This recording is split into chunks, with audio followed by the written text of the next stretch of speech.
درختوں کے پتوں کے برابر گناہ کرنا، میرا اللہ تمہیں معاف کر دے گا، معاف کر دے گا، معاف کر دے گا، کیونکہ میرے سونے محمد کا رب ہے ہی معاف کرنے والا۔ میں کہتا ہوں سب کچھ کرنا، اللہ تمہیں معاف کر دے گا۔ زندگی میں کبھی بھول کر بھی یہ ایک گناہ کبھی نہ کرنا۔ جوانو، اگر یہ ایک گناہ تم بار بار کرو گے تو یاد رکھنا میرا اللہ تمہاری نماز بھی قبول نہیں کرے گا۔ پھر نہ تمہاری نماز قبول ہوگی، نہ تمہارا حج قبول ہوگا، نہ تمہاری زکوٰۃ قبول ہوگی۔ شاہ جی جلدی بتائیں وہ کون سا گناہ ہے؟ میں کہتا ہوں سب کچھ کرنا، اللہ معاف کر دے گا، مگر زندگی میں کبھی بھول کر کے بھی اپنے بوڑھے باپ کی آنکھوں سے آنسو مت نکالنا۔ جوانوں میں ہاتھ جوڑ کے عرض کر رہا ہوں سب کچھ کرنا، بوڑھے باپ کی آنکھوں سے آنسو مت نکالنا، بوڑھی ماں کی آنکھوں سے آنسو مت نکالنا۔ قسم ہے خدا پاک کی، جس گھر میں بوڑھا باپ روتا ہو، جس گھر میں بوڑھی ماں روتی ہو، اس گھر میں رحمت کے فرشتے نہیں آتے۔ ارے بوڑھے باپ کو روتا ہوا دیکھ کر، بوڑھی ماں کو روتا ہوا دیکھ کر تو فرشتوں کو بھی رونا آ جاتا ہے۔ پتہ نہیں تمہیں رحم کیوں نہیں آتا۔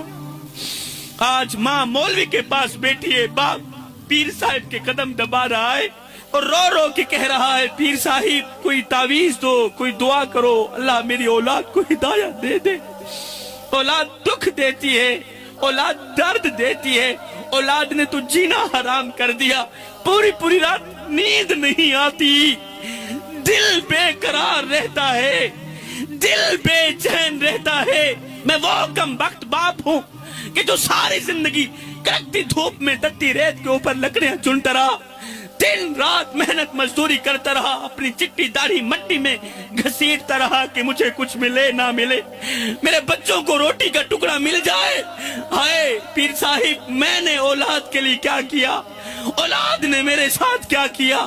ہائے لیکھا وچ بچھوڑے رہ گئے، رو رو اتھرو توڑے رہ گئے، کسے بھی میرا حال نہ پوچھیا، ہاتھ بھی میرے جوڑے رہ گئے۔ پتر ہن تے آ جا، ہن گل چلا، کیونکہ زندگی دے دن تھوڑے رہ گئے، لیکھاں وچ بھی چھوڑے رہ گئے۔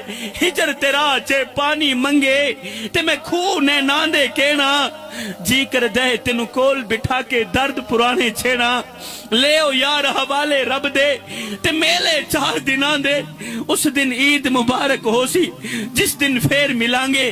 آج بیٹا یورپ میں بیٹھا ہے، بیٹا امریکہ میں ہے، وہ دبئی میں ہے، وہ اپنی فیملی سے تو بات کرتا ہے، اگر وہ نہیں کرنا چاہتا تو بڑے باپ سے بات نہیں کرنا چاہتا، اسے آواز اچھی نہیں لگتی تو بڑے باپ کی آواز اچھی نہیں لگتی، بڑے باپ کا بولنا اچھا نہیں لگتا۔ آج باپ کے کان بیٹے کی آواز سننے کے لیے ترس رہے، آج باپ کی آنکھیں بیٹے کو دیکھنے کے لیے ترس رہی، مگر ایک بیٹا ہے، بیٹے نے کبھی نہیں پوچھا ابا تیرا کیا حال ہے۔ خدا را میرے بھائیوں، کسی کو اتنا مت ستاؤ، کسی کو اتنا مت رلاؤ، کسی کو اتنی تکلیف مت دو کہ وہ اللہ کے سامنے تمہارا نام لے کر رو پڑے۔ خدا پاک کی قسم، اگر وہ اللہ کے سامنے تمہارا نام لے کر رو پڑا، اگر وہ نماز کے دوران، اگر وہ سجدوں کے دوران، دعاؤں کے دوران تمہارا نام لے کر رو پڑا، تو یاد رکھنا تمہارے لیے بہت بڑا مسئلہ بن جائے گا، تم بہت بڑی بلا کے منہ میں آ جاؤ گے، تم بہت بڑی مصیبت کے منہ میں آ جاؤ گے۔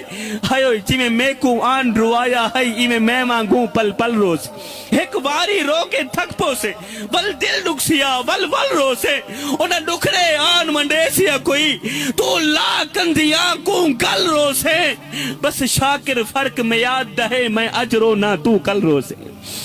کسی کو رلاؤ گے تو روتے رہ جاؤ گے، کسی کو دکھ دے کر، کسی کو درد دے کر، کسی کو غم دے کر، کسی کی عزت والی پگڑی خاک میں ملا کے تجھے کیا لگتا ہے کہ تو ساری زندگی ایسے ہی مسکراتا رہے گا؟ نہ بندے نہ، بس وقت کے الٹنے کی دیر ہے، تیری باری بھی دور نہیں ہے، اس لیے کہ زندگی کے کسی نہ کسی موڑ پہ اپنا کیا آخر بھگتنا ہی پڑتا ہے۔